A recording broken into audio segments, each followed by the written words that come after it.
दास्तान जिंदगी कई बार बहुत दर्दनाक होती है और ये दास्तान देवभूमि के देहरादून निवासी अंकित सकलानी की है, जो रोजगार और पैसे की तलाश में विदेश तो गया लेकिन लौट कर नहीं आया। अभी वो जिंदा है या मुर्दा किसी को खबर नहीं है। अंकित सकलानी देहरादून का निवासी था और 14 से 15 साल का उसको मर्चेंट नेवी का अनुभव था। उसने एक महाराष्ट्र की कंपनी के माध्यम से शिप पर जाने का आवेदन किया और एक ही दिन में उसका टिकट भी आ गया, उसका सिलेक्शन भी हो गया। घर वालों को संदेह तो था कि इतनी जल्दी प्रक्रिया कैसे पूरी हो सकती है, जोली ग्रांट से इतने बजे फ्लाइट लेनी है। पत्नी को चिंता हुई कि इतनी जल्दबाजी में कैसे सारी प्रक्रिया पूरी हो सकती है, लेकिन मामला रोजगार से जुड़ा हुआ था, उसके मर्चेंट नेवी से जुड़ा हुआ था, जो वो पहले से ही जिस क्षेत्र में बहुत कुशल तरीके से काम कर रहा था। उसकी पत्नी ने बताया वो अच्छा तैराक भी था, लेकिन ये तैराक समुद्र में कहीं गुम हो गया है और इसका कहीं अता पता नहीं चल रहा है। अंकित सकलानी जैसे ही बॉम्बे पहुंचा तो उसको शिप पर भेज दिया गया और ये शिप टर्की होते हुए रसिया जा रहा था। तो इस शिप पर उसका काम जैसा भी होगा, जो भी होगा, वो काम करने लगा। लेकिन 1 दिसंबर के बाद 8-10 दिन में ही उसको कुछ अलग तरह का आभास होने लगा। उसको लगा कि उसे यातनाएं दी जा रही है। उसको प्रताड़ित किया गया वहां प्रबंधन की तरफ से, जो उस पर मैनेजमेंट थे, जो शिपिंग कंपनी का मैनेजमेंट था, उसने उसको प्रताड़ित किया। उसके फोटोग्राफ मिले हैं जिन पर उसके हाथों पर सिगरेट से दगे दाग हैं, निशान हैं, सिगरेट के निशान हैं। उसके कुछ वीडियो छोटे फुटेज मिले हैं जिनमें वो दिख रहा है कि इसको यातनाएं दी जा रही है। उसके व्हाट्सएप मैसेज हैं अपनी पत्नी को और अपने भाई को, निशांत सकलानी को, और पिंकी सकलानी जो उसकी पत्नी है, उनको दोनों को उसके व्हाट्सएप मैसेज हैं कि मेरे साथ यहां पर कुछ ठीक नहीं चल रहा है। तो ये ठीक होते होते 10 से 11 तारीख होती है, 12 तारीख होती है और उसने एक नंबर भी कंपनी अधिकारियों का अपनी पत्नी को दिया कि जब मेरा फोन ना मिले तो कंपनी के इस अधिकारी को बात कर सकते हैं। और उसने चैटिंग में यह भी लिखा कि अगर मेरे साथ यहां ठीक नहीं चल रहा है, अगर मेरे साथ कुछ अनहोनी होती है तो ये पूरी की पूरी जिम्मेदारी इस शिपिंग कंपनी की होगी। इस बीच में घर वाले बहुत घबरा गए, बहुत चिंतित हो गए और उसके बाद उसकी पत्नी ने उस नंबर पर डायल किया जो उसके पति अंकित सकलानी ने दिया था और उसने कहा कि मेरे पति को आप वापस भेज दीजिए। लेकिन उन्होंने कहा कि 18 तारीख को शिप टर्की के पोर्ट पर लगेगा, वहां से हम इसको साइन ऑफ कर देंगे। और ये 16 दिसंबर की बात थी। 18 तारीख का इंतजार होने लगा लेकिन अंकित की कोई खबर साइन ऑफ होने की नहीं आई। यह भी कहा था पत्नी ने कि जितना भी बीच में कॉन्ट्रैक्ट तोड़कर आते हैं लोग और जितना कंपनसेशन देना होता वो भी हम दे देंगे। सब चीजों की तैयारी थी और 18 दिसंबर की शाम होने लगी। तकरीबन 5 बजे उसकी पत्नी के फोन की घंटी बजी और वहां से एक अधिकारी ने बताया कि अंकित ने समुद्री जहाज से समुद्र में छलांग लगा दी है। तो ये उस महिला के लिए और उस पत्नी के लिए बहुत ही दर्दनाक सूचना थी, बहुत दिल दहला देने वाली सूचना थी, लेकिन सब बेबस थे, कोई कुछ कर नहीं सकता था। उसके बाद उन्होंने ये भी पूछा कि किस समय लगाई ये छलांग, तो कंपनी के अधिकारी ने बताया आज सुबह 10 बजे। तो उन्होंने ये भी कहा कि आप 5 बजे इसकी सूचना दे रहे हैं, ये तो आपकी जिम्मेदारी बनती है और आपके पास तो जो वहां पूरे संसाधन है, आपने उसको रेस्क्यू क्यों नहीं किया। ऐसे तमाम सवाल जवाब होते रहे लेकिन परिणाम शून्य रहा, कोई परिणाम सामने नहीं आया। इसी बीच में परिजन अगले दिन यहां पर जिला प्रशासन और पुलिस के बड़े अधिकारियों से मिले, लेकिन चूंकि 2 देशों के बीच का मामला था इसीलिए यहां पर प्रशासन और पुलिस ने भी उनकी कोई मदद इस तरह की नहीं की।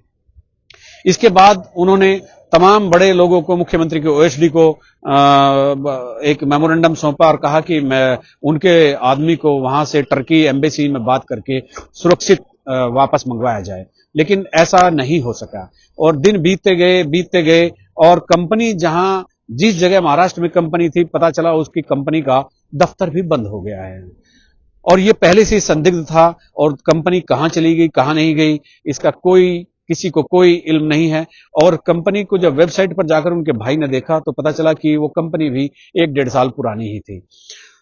एक उत्तराखंड का एक ऐसा युवक, ऐसा नौजवान जिसकी उम्र 35-36 साल थी, जिसके भी छोटे बच्चे हैं, जवान बीवी है, वो रोजगार की तलाश में विदेश गया और नहीं आया। अच्छा तैराक समुद्र में कहीं गुम हो गया। इसके पीछे एक बहुत ही इनसाइड स्टोरी इस बात की है कि रोजगार की तलाश में खासतौर पर मर्चेंट नेवी में जाने वाले लोग सुरक्षित क्यों नहीं हैं। ऐसे मामले पहले भी पूरे देश में आए हैं। मर्चेंट नेवी में जो लोग गए वो कई लोगों के साथ इस तरह के हादसे पेश आए। वहां कोई साक्ष्य तो होता नहीं है, बस कह दिया जाता है कि वो समुद्र में छलांग लगा ली, कि सुसाइड कर ली, हार्ट अटैक हो गया। लेकिन ये इतना जोखिम भरा काम ये हो गया है विदेश जाने का, रोजगार का, इसमें सब लोगों को सोचना पड़ेगा। अब उधर इसी मामले में आज भारतीय जनता पार्टी के राष्ट्रीय मीडिया प्रभारी अनिल बलूनी ने विदेश मंत्री एस जयशंकर और महाराष्ट्र के deputy chief minister Devendra Fadnavis और मुंबई पुलिस कमिश्नर से बात की। चूंकि महाराष्ट्र से उस कंपनी का जुड़ाव रहा है, उसका नाता रहा है, वो कंपनी वहीं की है, ताकि कंपनी के लोगों को उठाकर इंट्रोगेट किया जाए और वो कुछ बता सकें। इसके अलावा भी तमाम प्रयास किए गए। मुख्यमंत्री पुष्कर सिंह धामी ने भी केंद्र सरकार से बात की है और इस युवक को वापस लाने के लिए जिस भी हाल में है। अब परिजनों की बेबसी देखिए, परिजन बेबस हैं और वो केवल इस बात का इंतजार कर रहे हैं। उन्हें केवल एक अपडेट चाहिए कि अंकित सकलानी जिंदा है या नहीं। उन्हें केवल एक ऐसी पुष्ट सूचना चाहिए जिससे अंकित सकलानी के जिंदा या मृत होने का एक प्रमाण मिलता हो। आप उस परिवार की बेबसी देखिए कि किस तरह से वो परिवार टूटकर बिखरने के कगार पर है।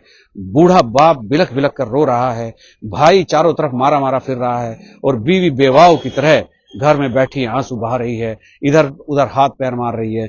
मेल किए जा रहे हैं तमाम मिनिस्ट्रीज को, चिट्ठी पत्री भेजी जा रही है, फिलहाल कोई नतीजा नहीं निकल रहा है। अब उसकी पत्नी ने क्या कहा, उसके भाई ने क्या कहा, उनकी दर्दनाक दास्तान उन्हीं की जुबान से सुनिए। दिसंबर को इनकी ज्वाइनिंग होती है और 8 टू 10 डेज़ तक सब कुछ नॉर्मल था, लेकिन 10 डेज़ बाद मुझे हस्बैंड के ऐसे मैसेज रिसीव्ड हो रहे हैं जिसमें उन्होंने मुझे बताया कि वो यहाँ परेशान है और वो वापस आना चाहते हैं, साइन ऑफ करना चाहते हैं। इवन उनका एक मैसेज ऐसे भी था जिसमें उन्होंने लिखा हुआ है कि अगर मुझे शिप में कुछ हो जाता है तो इसके लिए शिप वाले रिस्पॉन्सिबल होंगे। ठीक है, जब मुझे मेरे हस्बैंड के ऐसे मैसेजेस रिसीव्ड हुए तो मैंने उनसे पूछा, तो उन्होंने कहा कि वो उन्हें यहाँ पर पसंद नहीं कर रहे, वो यहाँ काम नहीं करना चाहते, वो घर वापस आना चाहते हैं। तो मैंने अपने हस्बैंड को बोला कि ठीक है। इवन मेरे हस्बैंड ने ही मुझे उस रिक्रूटमेंट जो कंपनी है एलवी शिप मैनेजमेंट कंपनी, तो उसके 2 मेंबर्स के नंबर मुझे दिए जो कि एजेंट होंगे या जो भी होंगे, एक मैडम थी और एक सर थे। तो उनके नंबर मुझे दिए कि तुम मेरे बिहाफ में इनसे बात करो, क्योंकि वहाँ पे प्रॉब्लम थी कॉलिंग की, वाईफाई वगैरह जो है ढंग से नहीं लग रहा था। अपने ही व्हाट्सएप, क्योंकि मेरे को भी वो कॉल नहीं करते थे, व्हाट्सएप कॉलिंग और वॉइस कॉल रिकॉर्डिंग से इन लोग जो है बात करते थे। तो उन्होंने मुझे जब बोला कि तुम मेरे बिहाफ में कंपनी से बात करो, तो मैंने कंपनी से बात करी। तो कंपनी ने पहले बोला कि आपके हस्बैंड को तो अभी 10 टू 12 डेज़ ही हो रहे हैं ज्वाइन किए हुए, कैसे उनको जो है साइन ऑफ करवा दें। तो मैंने उन्हें कहा, जब उन्हें वहाँ दिक्कत हो रही है, परेशानी हो रही है, वो मेंटली तौर पे वहाँ अपने आप को जो है कंफर्टेबल फील नहीं कर रहे हैं, तो आप उनका साइन ऑफ करवा दीजिए। तो बोला कि अभी तो मिडल ऑफ सी है हमारा शिप, कैसे उनका जो है हम साइन ऑफ करवा देंगे। मंडे को यानी 18 दिसंबर को जो शिप है वो टर्की पोर्ट पे लग जाएगा, तब आपके हस्बैंड का जो है हम साइन ऑफ करवा देंगे। मैंने उनसे अमाउंट की बात भी की। मैंने कहा ठीक है, मेरे हस्बैंड कॉन्ट्रैक्ट पूरा नहीं कर रहे हैं, उसमें क्लॉज भी है कि अगर आप कॉन्ट्रैक्ट पूरा किए बिना आते हैं तो आपको पे करना पड़ेगा। तो मैंने उन्हें ये भी कहा कि टिकट का जो भी पैसा है या जो भी आपका अमाउंट है वो आप मुझे इन्फॉर्म कर दीजिएगा, मैं आपको पे कर दूँगी। उन्होंने मुझे कहा कि मंडे को शिप जो है वो टर्की पोर्ट पे लग रहा है, मंडे को हम आपको बताएँगे कि कितना अमाउंट लगेगा और क्या लगेगा। मैं उसी वेट में थी, श्योरिटी ये होती है कि चलो मंडे तक साइन ऑफ हो जाएगा, तो मैं भी थोड़ा रिलैक्स हो गई। तो मैं मंडे को फ़ोन का वेट कर रही थी कि ये मुझे इन्फॉर्म करेंगे कि भई अब टर्की पोर्ट पे लग गया है। 2:30 पे टर्की पोर्ट पे शिप लग गया था टाइकीबन, ठीक है, 18 दिसंबर को। तो मुझे ये था कि शायद 4-5 बजे मुझे इन्फॉर्म करेंगे कि ठीक है, आपके हस्बैंड को हम फ़्लाइट की टिकट दे रहे हैं, इतना अमाउंट है, आप पे कर दीजिए। लेकिन मुझे कंपनी से फ़ोन आता है 5 बजे कि मैम जो आपके हस्बैंड है शिप जो है वो टर्की पोर्ट पे लग रहा था, लेकिन जैसे एंकर जो है वो उठने वाला था, आपके हस्बैंड ने जंप कर दिया। तो मैंने उनसे पूछा कि इंसिडेंट कब हुआ है? तो कहते हैं सुबह 11 बजे हुआ। वहाँ के लोगों के टाइम के हिसाब से 7 बजे है, यहाँ के टाइम के हिसाब से 11 बजे है। लेकिन 11 बजे के बावजूद वो मुझे 12 बजे इन्फॉर्म करो, 1, 2, वो मुझे 5 बजे इन्फॉर्म कर रहे हैं शाम के। ये चीज़ वहाँ है। के वक़्त के हिसाब से वहाँ ये का वहाँ 7 रात बजे, थी कि दिन था? वहाँ सुबह था, सुबह के 7 और यहाँ के हिसाब से सुबह के 11। तो उन्होंने मुझे शाम को इन्फॉर्म किया 5 बजे, 5 साढ़े 5 बजे के आसपास कंपनी का मेरे पास फ़ोन आया और कहते हैं हम रेस्क्यू ऑपरेशन चला रहे हैं, हम सर्च ऑपरेशन चल रहे हैं, हमने कोस्टल गार्ड्स बुला लिए हैं, लेकिन वो आइडेंटिफ़ाई नहीं हो रहे हैं। उन्होंने मतलब क्या बताया था कि ये डीप सी में हुआ है कि किनारे नहीं, पर नहीं, हुआ है? एंकर बोला उन्होंने मुझे। उन्होंने कहा हाँ, हम एंकर खुलने वाला था, यानी टर्की पोर्ट के पास वो लगने वाले थे। जैसे ही एंकर खुला, एक्चुअली शिप जो होता है वो पोर्ट से थोड़ी काफ़ी दूरी पे होता है, तो जब टर्न आता है सब शिप का, बहुत सारे शिप आस-पास रहते हैं, तो एंकर उन्होंने कहा कि जैसे ही एंकर खुला तो वैसे ही ये जंप कर गए। ठीक है? कोई तो वजह बताई? वजह बत वही वही जो सब बोलते जा रहे थे वो, क्यों घर, अरे इंसान घर आना चाह रहा है, उस मेरी बात हो चुकी है, उनको 11 दिसंबर से दिक्कत थी, तो वो 12 को क्यों नहीं कूद गए, 13 को क्यों नहीं कूद गए? इंसान क्यों वेट कर रहा है कि मंडे को टर्की पोर्ट पे शिप लगेगा मैं तभी कूदूँगा, जबकि उसे पता है कि मैंने फ़्लाइट से ही आना है।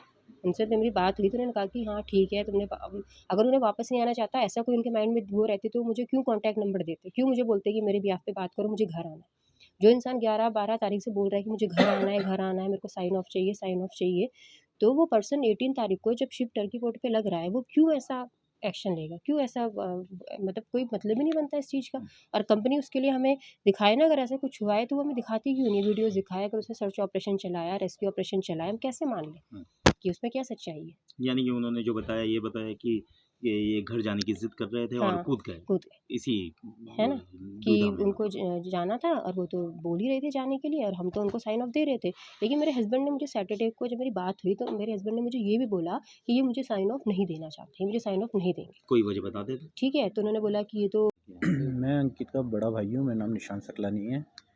जैसे कि अब जैसे अब मैंने जैसे इन्फॉर्मेशन मिली कि 18 तारीख को मेरे भाई ने शिप से जंप कर दिया है। तो मेरे उससे कांटेक्ट हुआ था 8 तारीख को, शायद 8-9 के बीच में मेरा कांटेक्ट हुआ था। तो वो खुद आना चाह रहा था घर पे कि मुझे घर आना है, कि भाई बात करके मुझे घर बुलवा लो।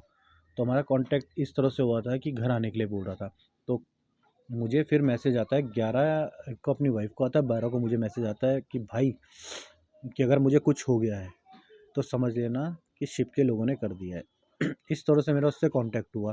फिर उसके बाद उसकी वाइफ ने कंपनी से कांटेक्ट करने की कोशिश करी कि इसको वापस बुलाने के लिए। कंपनी वालों ने कोई मतलब रिस्पॉन्स नहीं दिया उसकी वाइफ का कि हाँ बुलाने के लिए बुला रहे हैं। लेकिन उनका कहना था हम 18 तारीख को इसको साइन ऑफ करा देंगे मंडे को। लेकिन कहना कंपनी वालों का था, लेकिन हमारे हाथ में कोई डॉक्यूमेंट नहीं दिए गए कि मतलब उसका टिकट वगैरह जो भी है कुछ नहीं दिया गया। फिर हमें 18 तारीख को वही न्यूज़ मिलती है कि उसने शिप से जंप कर दिया है। तो शिप से जंप कैसे कर दिया? आपका कहना एक तरफ से ये है कि 18 तारीख को हम उसको साइन ऑफ कर रहे हैं। जब साइन ऑफ हो रहा है, जब वो घर आ रहा है, तो शिप से कैसे जंप कर दिया है? तो मुझे तो ये विश्वास बिल्कुल नहीं है कि शिप से जंप कर दिया है, क्योंकि उसने मुझे 12 तारीख को मैसेज छोड़ा हुआ है, भाई अगर मुझे कुछ हो गया तो समझ लेना कि शिप के लोगों ने मेरे साथ करा है। मैसेज 12 जी, दिसंबर को जी, व्हाट्सएप मैसेज। व्हाट्सएप मैसेज छोड़ा हुआ है। जी, तो उसके बाद आपका रिएक्शन क्या था? रिएक्शन क्या था? फिर उसके बाद हमने हाथ पैर इधर-उधर मारे। हमें जैसे 18 तारीख को मतलब न्यूज़ मिली है, उसके बाद हम 19 तारीख को सीधा मुख्यमंत्री जी धामी जी के पास गए, लेटर लेके, एप्लीकेशन लेके कि इसमें कि कार्रवाई, मतलब इसमें देखिए क्या हो सकता है कि भाई को वापस लाने की। हमने बहुत कोशिश करी है कि हमें यहाँ से उम्मीद थी, यहाँ से मिल जाए, वहाँ से हमें कहीं से मदद नहीं मिली, कहीं से नहीं मिली। हमने हर जगह मैंने मेल करी है, यहाँ तक कि इंडियन गवर्नमेंट को, मतलब मोदी जी के ट्वीट करा है, अमित शाह जी को ट्वीट करा है, जितने हमारी फॉरेन अपनी एम्बेसी वगैरह सबको मैंने मेल करी है। जहाँ-जहाँ डीजी, जहाँ-जहाँ मेरे से हो सकता था मैंने सब जगह मेल